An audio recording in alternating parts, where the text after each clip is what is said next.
వరలక్ష్మి వ్రతం అంటే నాకు చిన్నప్పటి నుంచి కూడా పసుబొట్లు ఇయ్యడం తీసుకోవడమే తెలుసు. కానీ యుఎస్కి వచ్చినాక ఆంధ్ర ఫ్రెండ్స్ ఇట్లా అమ్మవారి విగ్రహం కానీ కలశం కానీ పెట్టుకొని 5 లేదా 9 రకాల ప్రసాదాలు చేసి అందరినీ పిలుచుకొని ఈ పూజ చేసుకోవడం అనేది నచ్చి నేను అప్పటి నుంచి ఈ వరలక్ష్మి వ్రతం రోజు ఇట్లనే చేస్తున్నా.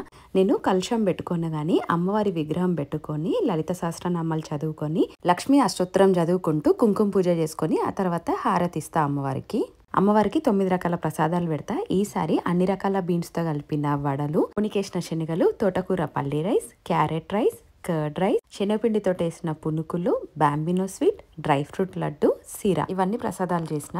పూజ అంతా ప్రొద్దున్నే అయిపోతుంది. ఈవినింగ్ అందరినీ తాంబూలానికి పిలుస్తా. అందరికీ ఇక్కడ ఫుడ్ తినడానికి టైం ఉండదు, ఆ రోజు బిజీగా ఉంటారని చెప్పి ఫుడ్ ప్యాక్ చేసి ఇస్తా.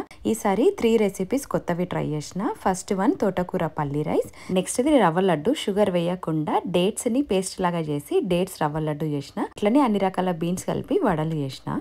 ఈవినింగ్ సంధ్యవేళ పడ్డాక మళ్ళీ దీపం ముట్టించి ఒకసారి హారతి ఇచ్చి ఆ తర్వాత అందరికి ఒకరి తర్వాత ఒకరికి పసుబొట్టు ఇచ్చేసిన. ఇయర్ రిటర్న్ గిఫ్ట్ అందరికి యూజ్ అయ్యేలాగా యూనిక్ ఉండాలని కొరియన్ ఫేస్ మాస్క్ ఇంకా ఫ్రూట్ ఫ్లేవర్ లిప్ బామ్స్ తో పాటు ఫ్రూట్స్ ఇంకా పసుపు కుంకుమ ప్యాకెట్ వేసి ఇచ్చిన.